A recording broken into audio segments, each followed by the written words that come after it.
The rain in Seattle didn't wash things clean. It just made the grime slicker. Liam Carter stood near the service station of the Obsidian, the city's most exclusive dining establishment, trying to ignore the throbbing ache in his lower back. He had been on his feet for 8 hours. He had 4 more to go. At 32, Liam felt 50. His uniform, a crisp, high-collared charcoal suit provided by the restaurant, fit him perfectly, hiding the frayed edges of his personal life. Underneath the expensive fabric was a man who was 3 weeks behind on rent, a man who watered down the milk in the carton so his 6-year-old daughter, Sophie, wouldn't notice it was running low. Carter. Table 4 needs a sparkling refill. Move. The snap of the floor manager's fingers was dismissive.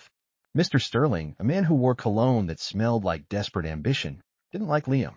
He didn't like that Liam was quiet, didn't like that Liam never laughed at his jokes, and most of all, he didn't like that Liam was a single father who sometimes had to beg to leave 5 minutes early to pick up a child from a neighbor's house. On it, Liam said, his voice level. He moved with the practiced grace of a ghost. That was the job, be present, but invisible.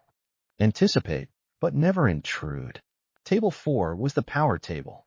It was tucked into a private alcove with a view of the Space Needle, reserved for the kind of wealth that didn't need to shout. Tonight, it was occupied by Elena Vance. Everyone knew Elena Vance. At 34, she was the CEO of Vance Biotech, a woman who had revolutionized medical artificial intelligence. The tabloids called her the Ice Queen of Tech. They said she was a machine in human skin, ruthless, emotionless, and incapable of trust. Liam just knew her as the woman who ordered the sea base untouched and drank exactly 2 glasses of sparkling water with 3 slices of lime. She was beautiful, in a sharp, intimidating way. Her dark hair was pulled back so tightly it looked painful. She sat alone, scrolling through a tablet, her face illuminated by the cold blue light of the screen. But she wasn't truly alone. Standing 6 feet away, blending into the shadows of a decorative pillar, was Marcus. Marcus was her head of security. He was a mountain of a man, built like a tank, with eyes that usually scanned the room like a predator. He had been with her for 5 years. Liam had seen them a dozen times. Usually, Marcus was a statue, alert, professional, unmoving. But tonight, Marcus was twitching. Liam approached the table with the crystal pitcher. As he poured the water into Elena's glass, careful not to let the ice splash, he glanced at the bodyguard. Marcus was checking his smartwatch. Not a casual glance. He was tapping the screen, his eyes darting toward the kitchen exit, then back to Elena's back. Sweat beads had formed on his upper lip, despite the restaurant being perfectly climate-controlled. Clink. Liam set the pitcher down. Elena didn't look up. "Thank you," she murmured, her voice flat. "Is there anything else, Ms. Vance?" Liam asked. "No." Liam stepped back, fading into the background. But he didn't leave the alcove completely. He moved to the side station to polish silverware, his body angled so he could watch the reflection in the darkened window. A man in a gray waiter's uniform walked past the alcove. Liam frowned. He knew every staff member at the Obsidian. He didn't know this man. The stranger didn't carry a tray. He walked with a heavy, purposeful gait. As the stranger passed Marcus, he didn't speak. He just brushed his hand against Marcus's jacket. It was a subtle movement, a sleight of hand that would have been invisible to anyone who hadn't spent their life watching for small details. Liam saw Marcus slip a small, black USB drive into the stranger's palm. In exchange, the stranger tapped Marcus's wrist twice. The signal. Liam's heart hammered against his ribs. He knew that look. He'd seen it in the neighborhood he grew up in, right before a drug bust or a drive-by. It was the look of a deal going down. Marcus checked his watch again. He looked at Elena, and for a split second, his expression wasn't protective. It was contemptuous and hungry. He touched his earpiece. "Package is secure," Marcus whispered. It was barely audible, but Liam read lips. "She's leaving in 10. Route B. The alley exit. Route B." Elena Vance always left through the front, where her armored SUV waited. The alley exit was a blind spot. No cameras. No witnesses. Liam froze. If he was wrong, he would be fired. He would lose the paycheck that was the only thing keeping a roof over Sophie's head. He would be blacklisted from every high-end restaurant in the city. But if he was right, he looked at Elena. She looked tired. Under the harsh lights, he saw the fine lines of exhaustion around her eyes. She wasn't a billionaire right now. She was just a woman sitting alone, about to walk into a trap set by the person paid to keep her safe. Liam thought of Sophie. Sophie, who drew pictures of superheroes and believed that good people did good things. Do it, his conscience screamed. Liam grabbed a receipt pad. His hands were trembling, not from fear, but from the adrenaline of a decision made. He couldn't speak to her. Marcus was too close. He pulled a silver pen from his apron. On the back of a pristine white linen napkin, he wrote 4 words. Bodyguard compromised. Do not leave. He folded the napkin into a tight square. He walked back to table 4. Fresh lime, Ms. Vance, he asked, holding a small silver bowl. Elena sighed, finally looking up. Her eyes were a striking, piercing gray. I didn't ask for that. Compliments of the house, Liam said. He placed the bowl down. As he did, he slid the folded napkin under her hand, pressing his index finger onto it for a fraction of a second too long. Their eyes met. Liam didn't smile. He didn't do the subservient waiter nod. He stared at her with an intensity that broke protocol. He widened his eyes slightly, then darted them toward Marcus, then back to the napkin. Read it. Elena Vance was a genius. She processed data faster than most computers. She felt the texture of the linen under her palm. She saw the tension in the waiter's jaw. She didn't flinch. She didn't gasp. She picked up the napkin as if she were merely wiping her fingers. She opened it in her lap, shielded by the tablecloth. She stared down for 3 seconds. When she looked up, the exhaustion was gone. In its place was cold, hard steel. She picked up her glass of water and took a sip. Then she stood up. Marcus, she said. Her voice was calm, commanding. Ms. Vance. The bodyguard stepped forward, feigning readiness. I'm feeling unwell. Change of plans.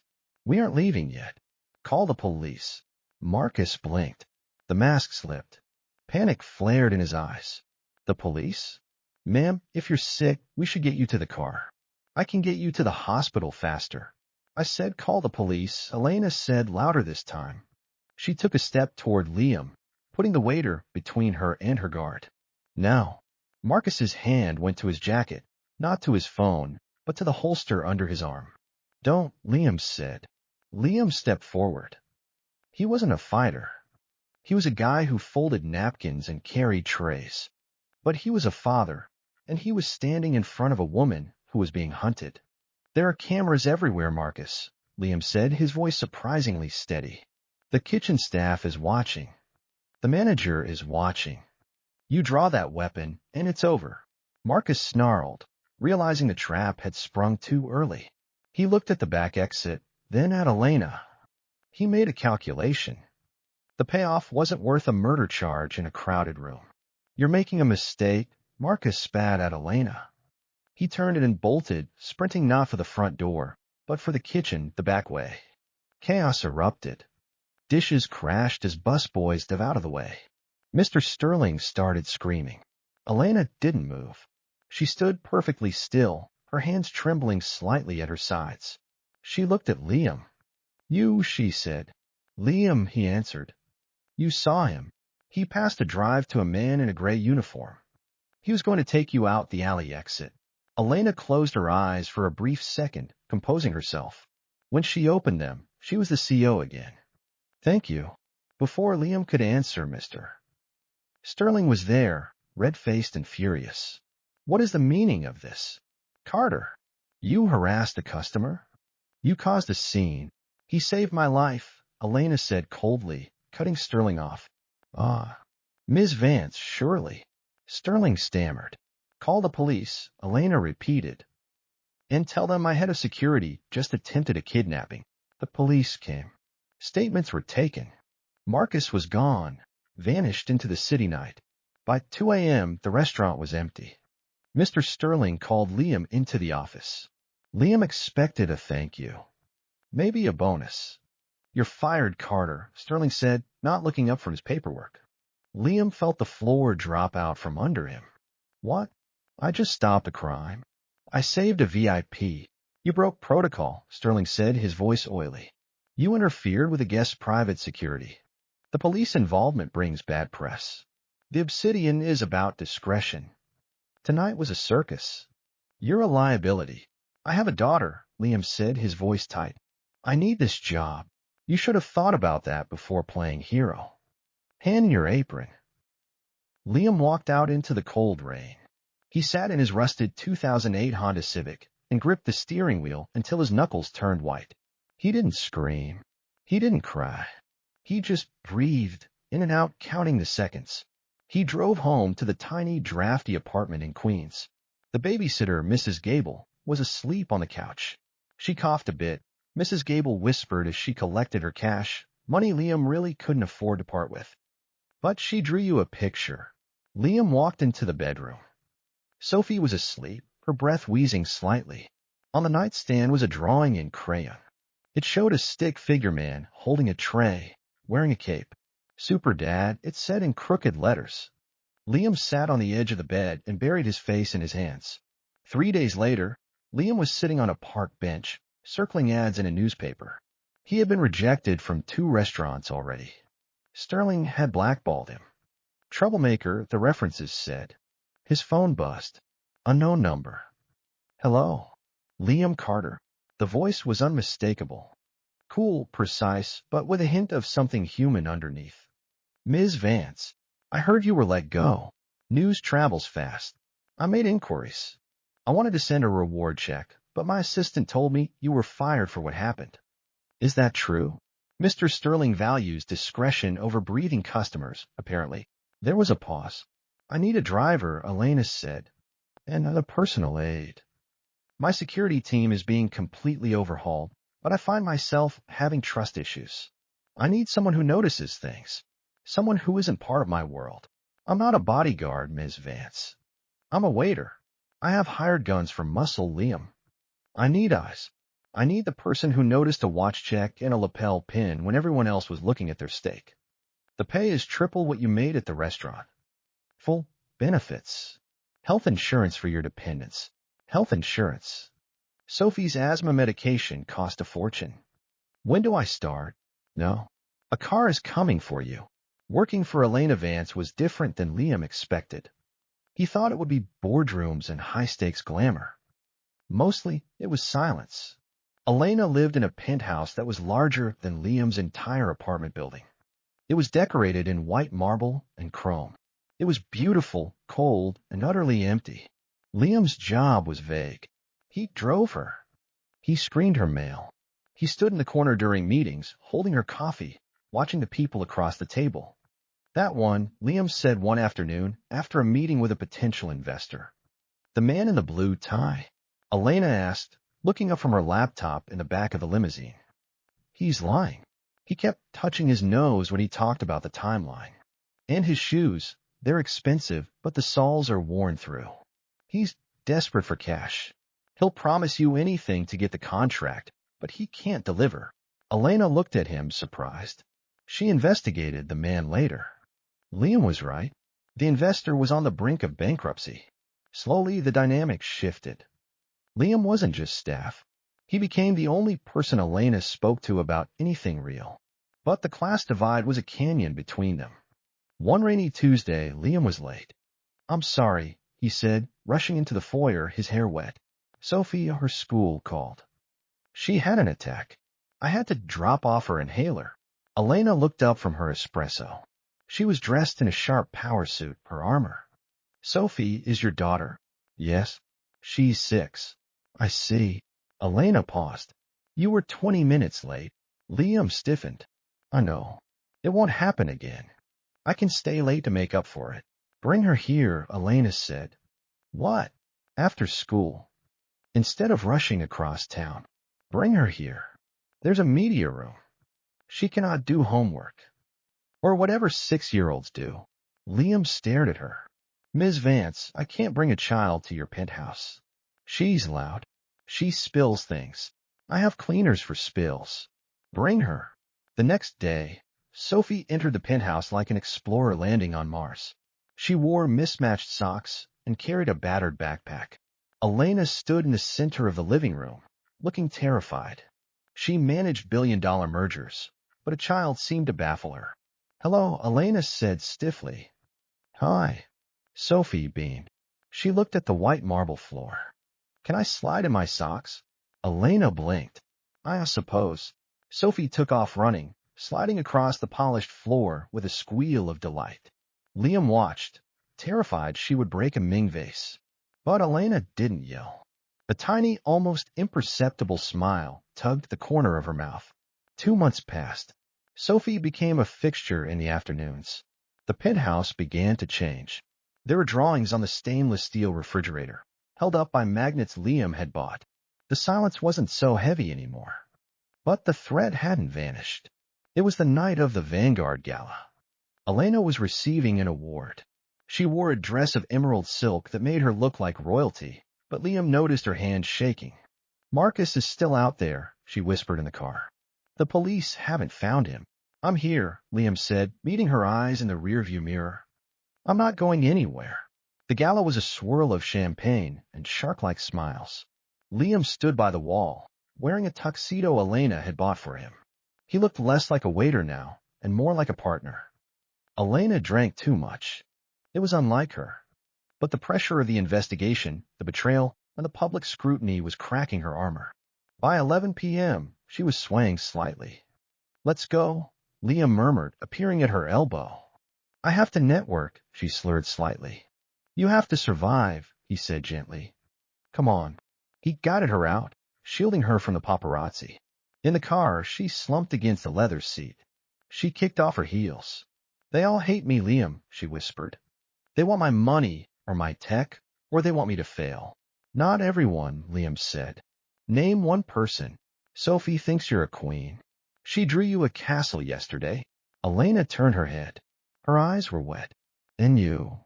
What do you think?" "I think you're lonely.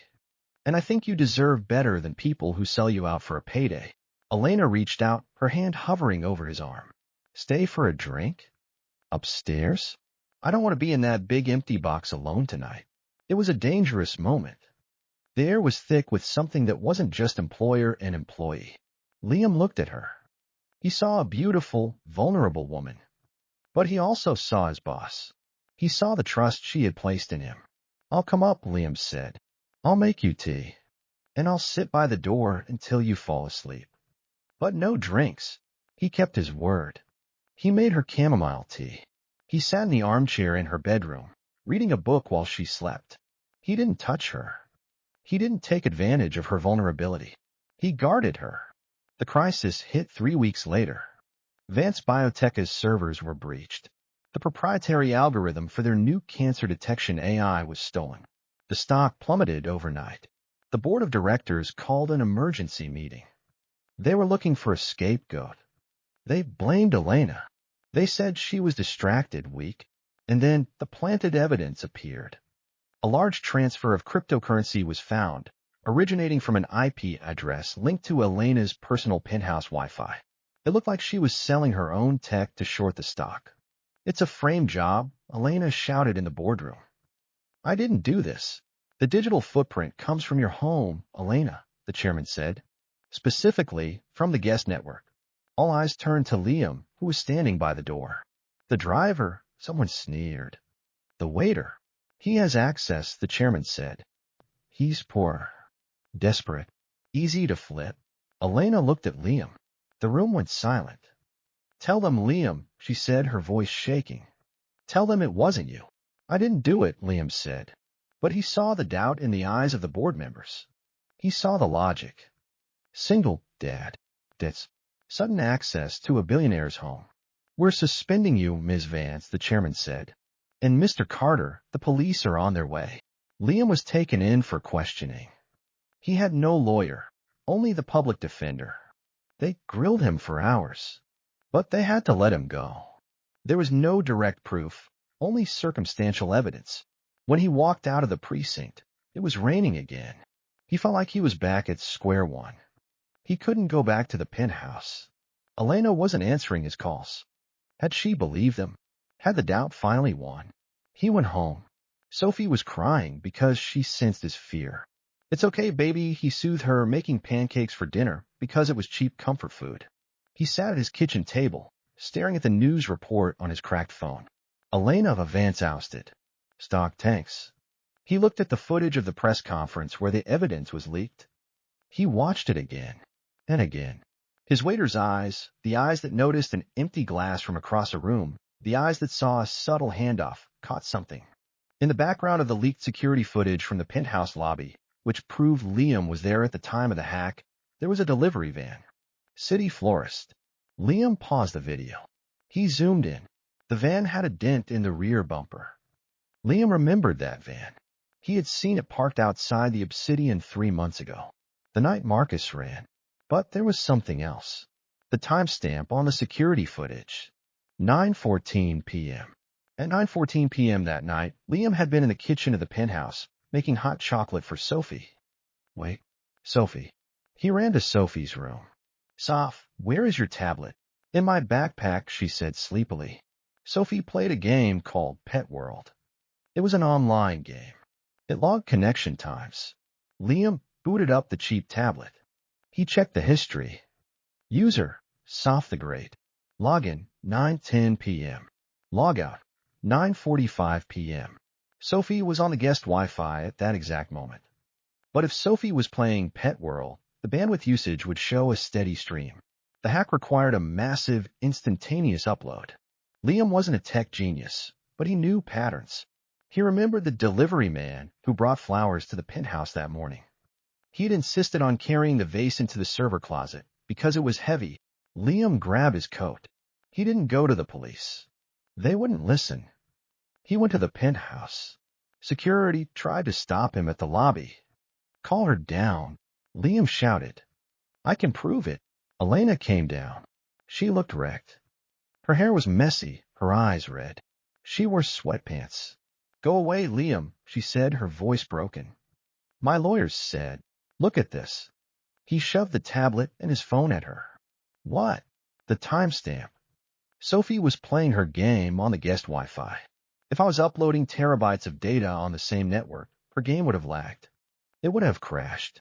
Look at the ping logs. It was stable. Elena's eyes widened. She understood the data instantly. It wasn't the guest Wi-Fi, she whispered. Someone spoofed the IP. The florist, Liam said. The vase?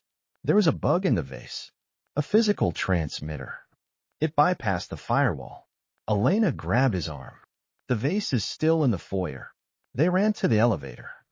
Upstairs, Elena smashed the expensive porcelain vase on the marble floor. There, amidst the water and rose stems, was a small black device blinking red. Marcus, Elena said.